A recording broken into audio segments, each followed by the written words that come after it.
एक बार आप सभी का फिर से स्वागत है। हम समझेंगे कि लेखक परिचय, ठीक है। तो पहले चैनल को लाइक और सब्सक्राइब करें और हो सके तो शेयर करें अपने दोस्तों के साथ में, ठीक है। तो अब हम समझेंगे हजारी प्रसाद द्विवेदी जी का लेखक परिचय, ठीक है। तो आप इनकी रचनाएं कैसे याद रख सकते हैं? रचनाओं में है इनकी सूड साहित्य और कबीर मध्यकालीन का स्वरूप, ठीक है। मध्यकालीन बोध का स्वरूप। तो इसमें क्या समझना है आपको कि जो आपके हजारी प्रसाद द्विवेदी थे, इनके मित्र थे कौन से? सूरदास जी, ठीक है। तो उनकी कौन सी रचना थी? सूर साहित्य में से संबंधित रिलेटेड। तो उनके जो मित्र थे उनका क्या नाम रख दिया इन्होंने नए अनुकूल में मित्रवत रूप में? सूर साहित्य। तो इनकी कौन सी हुई? सूर साहित्य। और दूसरा कबीर, कबीर की कबीर ही है, ठीक है।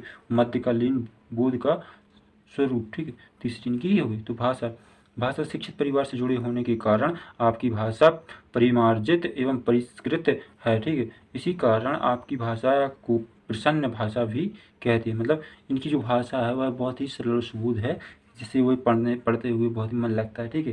कहने का अर्थ है तो आपने संस्कृत, उर्दू व बोलचाल की भाषा के शब्दों का प्रयोग किया है, ठीक है। इन्होंने क्या किया है कि जो बोलचाल की भाषा होती है उन्होंने अपनी रचनाओं में उनका प्रयोग किया है, ठीक है। तो बहुत ही सरलता से समझ में आ रही है हमें, ठीक है। साथ ही भाषा को बोधगम्य बनाने के लिए आपने सूक्तियों, मुहावरों व कहावतों का भी सटीक प्रयोग किया है, ठीक है। इन्होंने किस चीज़ का? सूक्तियों और मुहावरों का भी इन्होंने क्या? सटीक प्रयोग किया है। तो ये तो हो गई आपकी भाषा कंप्लीट, ठीक है। इसके बाद में शैली, द्विवेदी जी ने विविधताओं को देखते हुए विभिन्न शैलियों का प्रयोग किया है, जैसे सूत्रात्मक शैली, ठीक है, विचारात्मक शैली, ठीक है। तो सूत्रात्मक से पहले समझते हैं हम शैली में। सूत्रात्मक शैली तो कथन में विलक्षणता और चमत्कार लाने के लिए इस शैली को अपनाया गया। मतलब क्या? सूत्रात्मक शैली को कहाँ अपनाया गया? कि कथन में विलक्षणता और चमत्कार लाने के लिए इस शैली को अपनाया गया, ठीक है। इसके बाद में विचारात्मक शैली, आपके समस्त निबंध इसी शैली में लिखे गए। मतलब विचारात्मक शैली मतलब कैसी? आपकी सूत्रात्मक शैली में आपके सभी निबंध लिखे गए हैं, ठीक। विचारात्मक शैली में क्या लिखे गए? आपके समस्त निबंध इसी शैली में लिखे गए हैं, ठीक है। यह शैली गंभीर तथा विचार प्रधान है, ठीक है। कौन सी विचारात्मक शैली? यह शैली गंभीर तथा विचार प्रधान है। गंभीर से गंभीर विषय को कुशलता तथा बोधगम्य ढंग से कह देते हैं। मतलब ये विचारात्मक शैली है जो, वो कैसी है? गंभीर और विचार प्रधान है, ठीक है। ठीक है, यह शैली किसी गंभीर विचार प्रधान है, गंभीर से गंभीर विषय को कुशलता और बोधगम्य ढंग से कह देते हैं, ठीक है। इसके बाद में आती है वर्णनात्मक शैली, ठीक है। वर्णनात्मक शैली जैसे कि अपने नाम से ही स्पष्ट कर रही है, ठीक है। तो विषय को सरल बनाने के लिए, ठीक, विषय को सरल बनाने के लिए इस शैली का प्रयोग किया गया है। आपकी यह शैली चित्र सा प्रस्तुत कर देती है। मतलब यह ऐसा लगता है कि हमारे सामने जो दृश्य, जो ये मतलब अपने निबंध या रचना में बता रहे हैं, तो हमारे सामने दृश्य चल रहा है, ठीक है।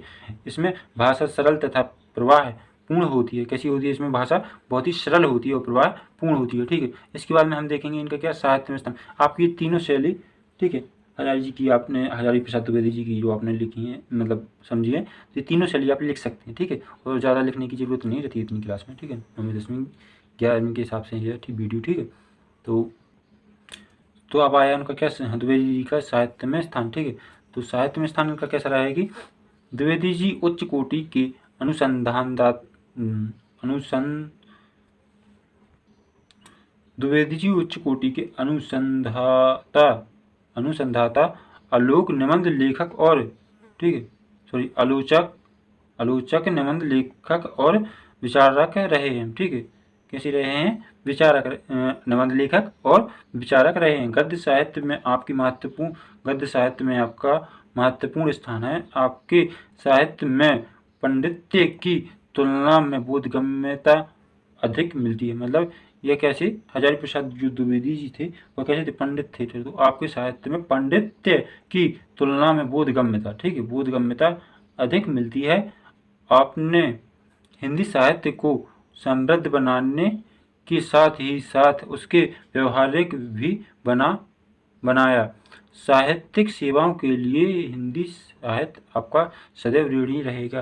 कहने का अर्थ है, इन्होंने द्विवेदी जी है जो, उन्होंने अपने हिंदी साहित्य में क्या किया है कि द्विवेदी जी ने उच्च कोटि के अनुसंधाता, आलोचक, निबंध लेखक और विचारक रहे। मतलब कैसे रहे? उन्होंने, वो एक निबंध लेखक तो थे, ठीक है, उसके बाद में आलोचक भी थे, ठीक है, आलोचक भी थे। और गद्य साहित्य लेखक होते जो गद्य साहित्य में मिलते हैं, ठीक है। तो गद्य साहित्य में आपका महत्वपूर्ण स्थान है, मतलब इनका क्या एक अलग ही स्थान है, ठीक, महत्वपूर्ण स्थान, बोधगम्यता अधिक मिलती है, ठीक है। आपने हिंदी साहित्य की जो आपके द्वारा हिंदी साहित्य को समृद्ध मतलब और उठाने, ठीक है, उसका स्तर बढ़ाने के साथ ही साथ आपने उसे व्यवहारिक भी बनाया, मतलब आप जो आराम से नॉर्मली समझ सकें, ठीक है। साहित्यिक सेवाओं के लिए हिंदी साहित्य आपका हमेशा ऋणी रहेगा, ठीक है। हिंदी साहित्य में आपका अद्वितीय स्थान रहेगा, हिंदी साहित्य आपका सदैव आभारी रहेगा, ठीक है। ये वाक्य भी आप जोड़ सकते हैं। तो मैं आप वीडियो को समझने, ये टॉपिक समझने के लिए, लेखक परिचय समझने के लिए आप वीडियो को 2 से 3 बार देखें, ठीक है, बिना स्किप किए देखें, ठीक है। और चैनल को लाइक और सब्सक्राइब और शेयर करना बिल्कुल भी ना भूलें। Thank you. एक बार आप सभी का फिर से स्वागत है। हम समझेंगे कि लेखक परिचय, ठीक है। तो पहले चैनल को लाइक और सब्सक्राइब करें और हो सके तो शेयर करें अपने दोस्तों के साथ में, ठीक है। तो अब हम समझेंगे हजारी प्रसाद द्विवेदी जी का लेखक परिचय, ठीक है।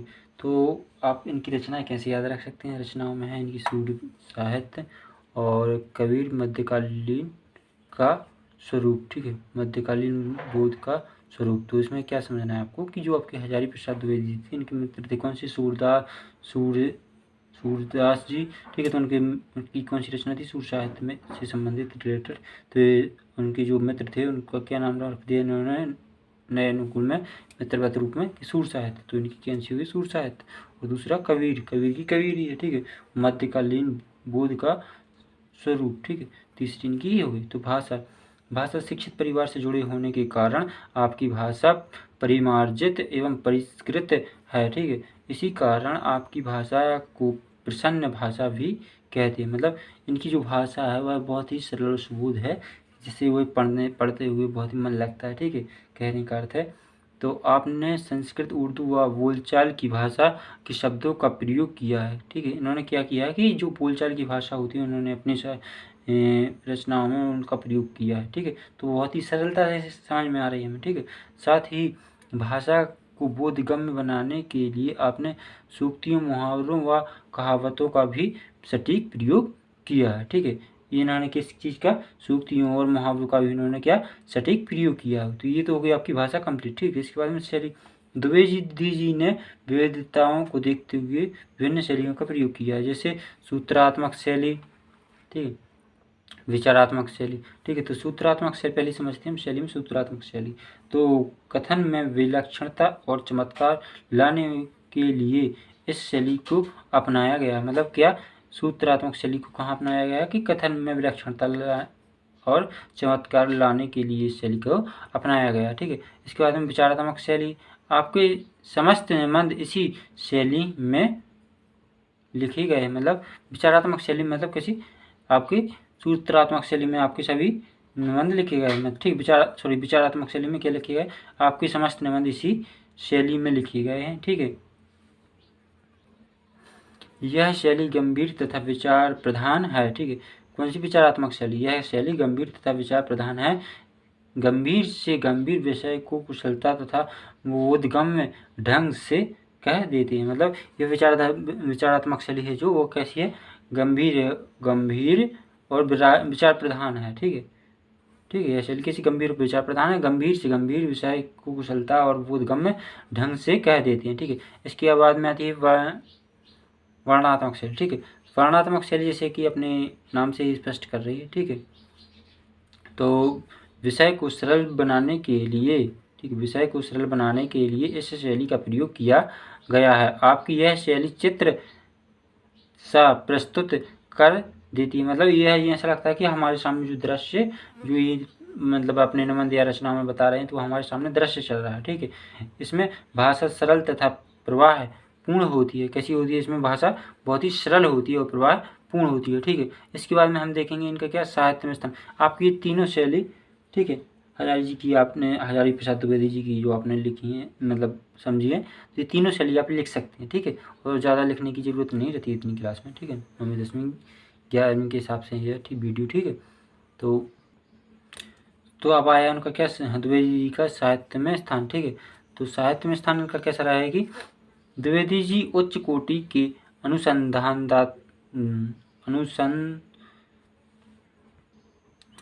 द्विवेदी जी उच्च कोटि के अनुसंधाता, आलोक निबंध लेखक और ठीक है, सॉरी आलोचक निबंध लेखक और विचारक रहे हैं। ठीक है, कैसे रहे हैं? विचारक, निबंध लेखक और विचारक रहे हैं। गद्य साहित्य में आपका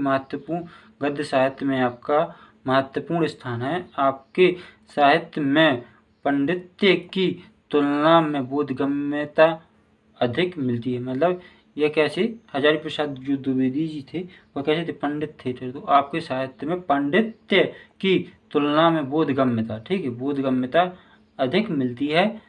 आपने हिंदी साहित्य को समृद्ध बनाने के साथ ही साथ उसके व्यवहारिक भी बनाया। साहित्यिक सेवाओं के लिए हिंदी साहित्य आपका सदैव ऋणी रहेगा।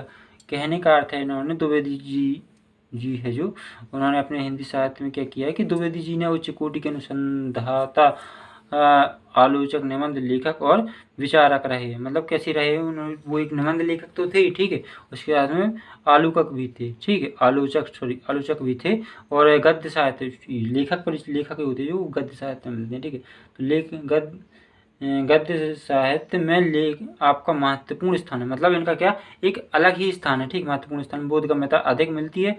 ठीक है, आपने हिंदी साहित्य की जो आपके द्वारा हिंदी साहित्य को समृद्ध मतलब और उठाने, ठीक है, उसका स्तर बढ़ाने के साथ ही साथ आपने उसे व्यवहारिक भी बनाया। मतलब आप जो आराम से नॉर्मली समझ सकें। ठीक है, साहित्यिक सेवाओं के लिए हिंदी साहित्य आपका हमेशा ऋणी रहेगा। ठीक है, हिंदी साहित्य में आपका अद्वितीय स्थान रहेगा। हिंदी साहित्य आपका सदैव आभारी रहेगा। ठीक है, ये वाक्य भी आप जोड़ सकते हैं।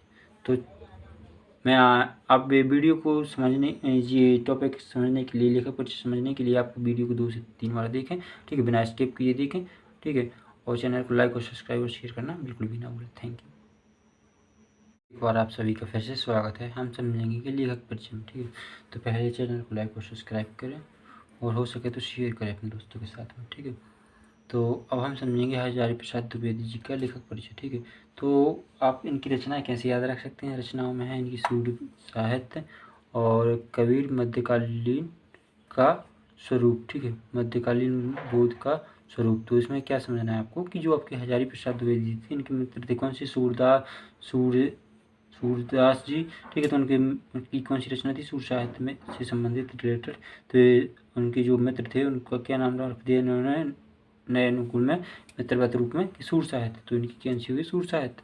और दूसरा कबीर की कबीर ही है। ठीक है, मध्यकालीन बोध का स्वरूप। ठीक है, तीसरी इनकी ही होगी। तो भाषा शिक्षित परिवार से जुड़े होने के कारण आपकी भाषा परिमार्जित एवं परिष्कृत है। ठीक है, इसी कारण आपकी भाषा को प्रसन्न भाषा भी कहते हैं। मतलब इनकी जो भाषा है वह बहुत ही सरल सुबोध है, जिसे वो पढ़ते हुए बहुत ही मन लगता है। ठीक है, कहने का अर्थ है।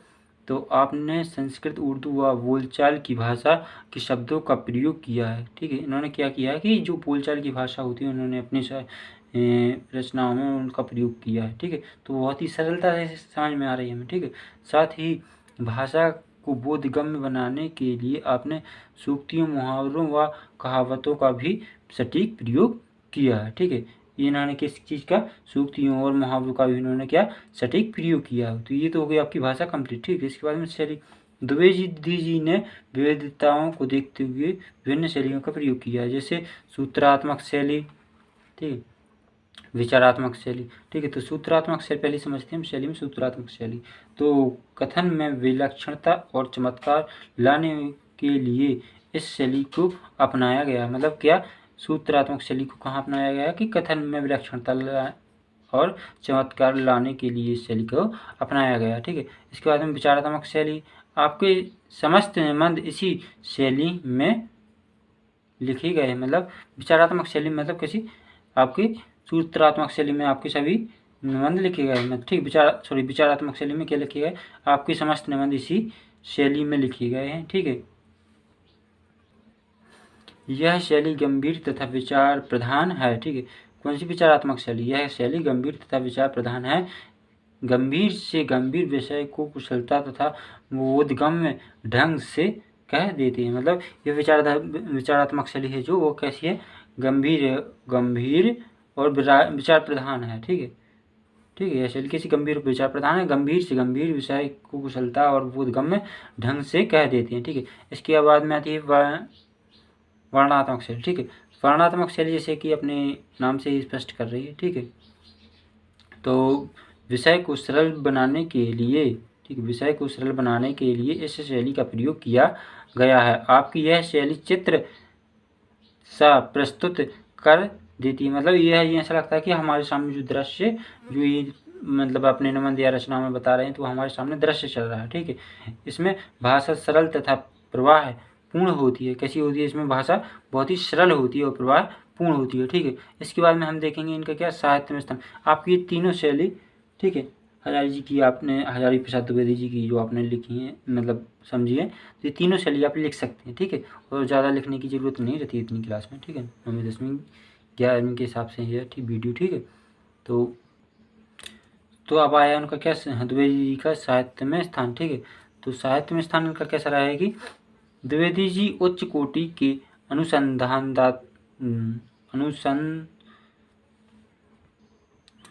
द्विवेदी जी उच्च कोटि के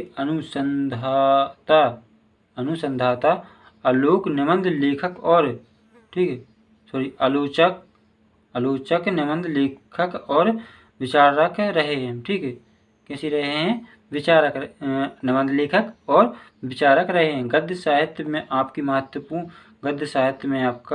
महत्वपूर्ण स्थान है। आपके साहित्य में पांडित्य की तुलना में बोधगम्यता अधिक मिलती है। मतलब यह कैसे? हजारी प्रसाद जो द्विवेदी जी थे वह कैसे थे? पंडित थे। तो आपके साहित्य में पांडित्य की तुलना में बोधगम्यता, ठीक है, बोधगम्यता अधिक मिलती है। आपने हिंदी साहित्य को समृद्ध बनाने के साथ ही साथ उसके व्यवहारिक भी बनाया। साहित्यिक सेवाओं के लिए हिंदी साहित्य आपका सदैव ऋणी रहेगा। कहने का अर्थ है, इन्होंने द्विवेदी जी है जो, उन्होंने अपने हिंदी साहित्य में क्या किया है कि द्विवेदी जी ने उच्च कोटि के अनुसंधाता, आलोचक, निबंध लेखक और विचारक रहे। मतलब कैसे रहे? उन्होंने, वो एक निबंध लेखक तो थे, ठीक है, उसके साथ में आलोचक भी थे, ठीक है, आलोचक भी थे, और गद्य साहित्य लेखक होते जो गद्य साहित्य में मिलते हैं। ठीक है। तो गद्य साहित्य में आपका महत्वपूर्ण स्थान है। मतलब इनका क्या, एक अलग ही स्थान है। ठीक, महत्वपूर्ण स्थान, बोधगम्यता अधिक मिलती है। ठीक है। आपने हिंदी साहित्य की जो आपके द्वारा हिंदी साहित्य को समृद्ध, मतलब और उठाने, ठीक है, उसका स्तर बढ़ाने के साथ ही साथ आपने उसे व्यवहारिक भी बनाया। मतलब आप जो आराम से नॉर्मली समझ सकें। ठीक है। साहित्यिक सेवाओं के लिए हिंदी साहित्य आपका हमेशा ऋणी रहेगा। ठीक है। हिंदी साहित्य में आपका अद्वितीय स्थान रहेगा। हिंदी साहित्य आपका सदैव आभारी रहेगा। ठीक है। ये वाक्य भी आप जोड़ सकते हैं। तो मैं आप वीडियो को समझने, ये टॉपिक समझने के लिए, लेखक परिचय समझने के लिए आप वीडियो को 2 से 3 बार देखें। ठीक है। बिना स्किप किए देखें। ठीक है। और चैनल को लाइक और सब्सक्राइब और शेयर करना बिल्कुल भी ना भूलें। Thank you.